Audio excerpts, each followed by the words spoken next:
I'm really excited to do this one. But before we jump into it, do me a favor, just take one quick second to click that like button. Do it now because if you get into the video, you'll forget, and then the next thing you know, you'll be on to the next video. So do it now. Let me know that you're out there. Appreciate that. Archie meets Jay and Silent Bob. Yeah, that's right. You wouldn't expect me necessarily to be excited about an Archie book, but just because the Jay and Silent Bob thing are there, that's not the only reason I'm reading it. I actually enjoy many Archie books.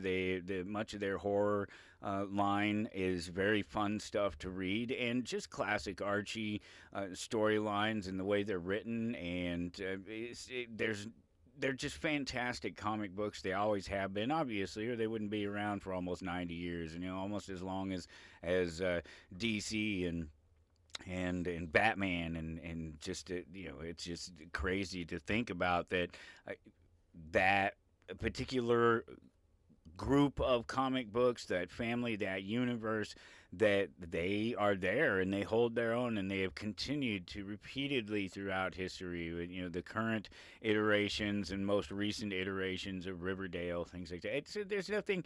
It shouldn't be a surprise to anyone that a comic book fan would be interested in reading an Archie comic book. So just to get that out there. But then you slap Jay and Silent Bob in there, and I'm on it because I'm a Kevin Smith fan, and it's written by Kevin Smith and art by Fernando Ruiz. And before I forget, because I do it just as I'm as prone to it just as anyone is, just to mentioning the writer and the artist, but there's inkers and colorists and letterers, and in this case, they all exist. It's not just the same person, and unless it is all the same person, what the writer and what the artist envision and put together is entirely different in so many ways, and made so much better in many ways by the inker and the colorist and the letterist. So Rich Kowalski, he's the Kozlowski, he's the inker on this one, and Matt Herms is the colorist, and then Jack Morelli. I think I got everybody right. Matt Herms, Jack Morelli. Yeah, Jack Morelli is the letterer on it, and so just so you know that just when I don't mention those guys, that I absolutely know that those guys are there, that they're always there, and that they're an integral part of creating comic books. There's no question about it. They're not just tracers. They don't just trace the work and color in the lines. It's more than that.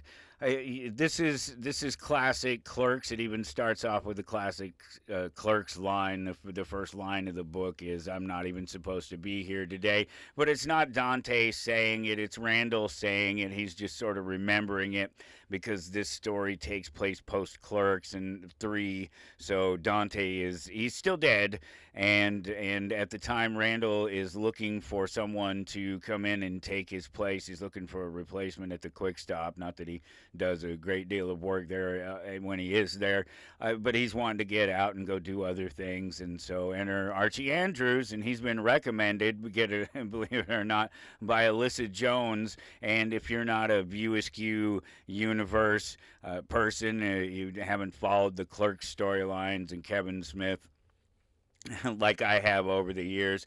I just saw him actually here in a live performance at before they were doing a tour before the re-release of Dogma, and I got to go see him in Kansas City, one of the ones where they ended up doing a second show, and very happy and surprised to know that they could fill up the second show even there in Kansas City, and it was just fantastic. It was great. I got to shake his hand and say hi to him and everything. Get a chance to talk to him. It's a busy thing, that many people running around, and everybody trying to get a picture and a signature, and but it was just a really good time, and I've just always been a fan. I've been a fan since the first run of Clerks in theaters, that first limited run of Clerks in theaters. I saw it when I was in college, And then of course they're talking about Star Wars and things like that, and obviously I can relate. And I'm Gen X,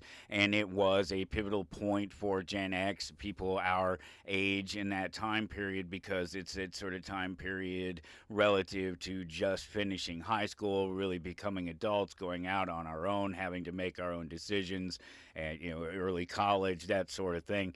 And so it was poignant to the generation and really spoke to people like myself, many of us out here.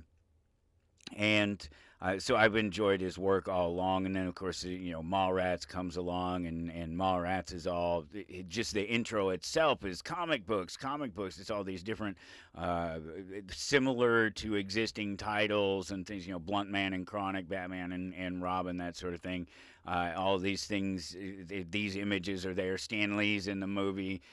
The View Askew universe is technically part of the MCU because Stan Lee was reading, was it the script for Mallrats on the bus? It was something like that. I don't exactly remember what it was that he saw there, but it's actually canon in the MCU. The View Askew universe is, and back and forth. And Kevin Smith knew.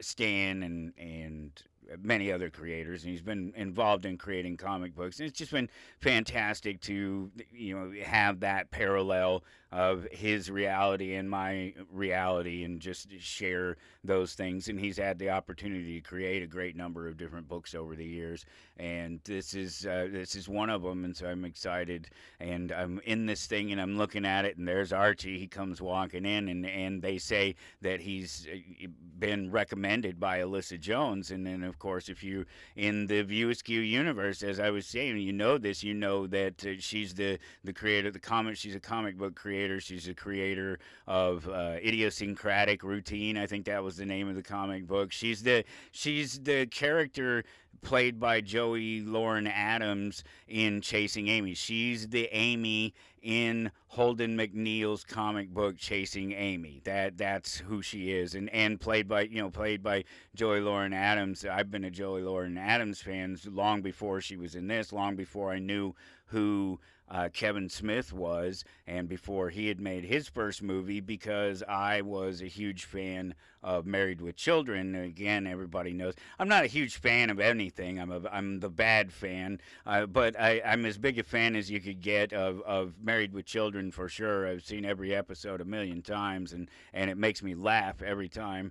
And but she, Joy Lauren Adams, she played several roles, different roles throughout the years on Married with Children. So I already knew who she was. It was really cool to get to see her pop up throughout the movies, playing various characters throughout Kevin Smith's movies. It's just been really cool. Just another one of those, just a great connection to myself and to my own little world, as such that it is, But it turns out that Alyssa is Jughead's second cousin, and that's how the relationship is there. That's how we end up with we ultimately getting Archie and Jay and Silent Bob together.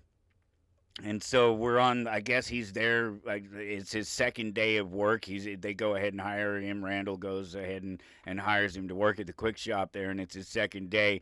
And Betty and Veronica basically show up at the same time. Betty shows up to take him to work, and then he turns around, and Veronica's there with Smithers and a platter of lasagna. And this is all poignant and important, because it all mirrors Dante's reality. And Randall was already talking about how he was being reminded of Dante. And Veronica was Dante's high school girlfriend, one of his high school girlfriends, and early in college, and when he was working at the quick stop at the time of Clerks. And she's the one who brings him lasagna. Not every girl brings you lasagna every day to work. And so the tie is right there. Obviously Veronica's name is Veronica as well. And she shows up, and ultimately there's an argument about who's boyfriend and girlfriend between the two of them, as the three of them, as there always is, their little threesome. And Betty and Veronica wander away They just happy and buddy and all friends, but not before they assault Archie after this argument in basically the same way that Emma assaults Dante after she finds out that Dante got Becky pregnant. And if you remember that from Clerks 2, that's when she knees him in the crotch and then shoves the cake in his face at Jay's request, in fact. But yeah, so that assault there sort of mirrors that, and it's all very well done. And it's just like I was saying about the universe and the Archie universe. There's right at this time in the storyline, there's this flashback, or this just over. Meanwhile, they're not a flashback; it's a meanwhile. Meanwhile, back over in Riverdale, Jughead is having to adjust to life without Archie because Archie's spending all of his time in Jersey working at the quick shop now. And so Jughead has this classic interaction with Pop at Pop's Diners there, and it's one of these that if you're not already, if you don't already know the sort of Archie story archetype and the way they work it and the way it's classically done, you recognize it when you see this scene there with Pops, because it is classic Archie. It's so perfectly done. You know that Kevin Smith is either a fan of the Archie universe there, and he gets all the references right. There's a number of references to Pep, which Pep is the comic that preceded the Archie series, is as many of them as there are, and ran for, I don't know, 45 years or something like that. And even before that, as Pep, I guess it was Archie that ran that particular Archie series, the core one from the 1941 or whatever it was, into the 80s, 87 or something like that, so 86 years or 46 years or something like that. And so you're reading this, that Kevin Smith's either done his homework or he's a fan, or both. That's the case. Myself, that's how I would look at it, because that's how I often am when I'm presenting things like this. I know about these people, I know about these characters, I know about these universes. Kevin Smith is going to be one of the few that I know his universe greater than maybe other people, just because I have all of the movie, I have all of his movies on Blu-ray. He's made me laugh 1,000 times and more, and continues to make me laugh every time I see him. They're just funny. They're perfect in their time and space, and they even transcend it because it's about relationships, as many of these things are. It's great to know that he's doing what we all would do. We take as much as we know as fans, and then we put in the work, put in the effort to make the rest of it happen, pull together the information and make the presentation happen. And it's all classically framed. It's a great Archie story. Jay and Silent Bob just happen to be in it. And speaking of Jay and Bob, they're trying to score some tickets to go see, believe it or not, Josie and the Pussycats. What a surprise there, right? Actually, they want to take Millie to go see. That's Jay's daughter. And she wants to go see Josie and the Pussycats. She thinks they're hot.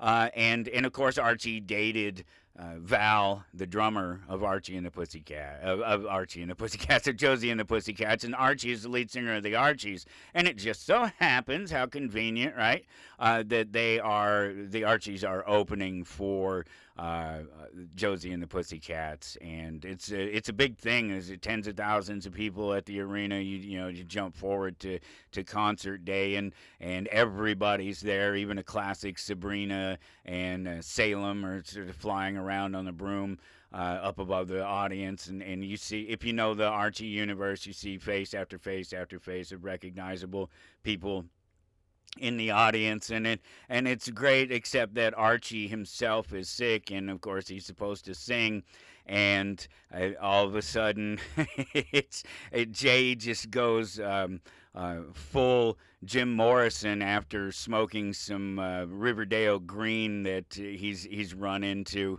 that he's come across, and you know, all of a sudden it's 5-1 at the Felt Forum in New York in 1970, where he's telling the audience that they're a bunch of slaves, and what are you gonna do about it? But you know, the Val Kilmer scene is really great, and in the Doors movie, and again, there's just, you know, there's reference after reference and face after face, and everything you love about Archie and everything you love about Jay and Silent Bob and Kevin Smith, and it's just a fantastic read. If you can't find one in your local comic shop there, hit me up at amazingfantasies.com, or better yet, if you're ever in Topeka, Kansas, stop by the store sometime.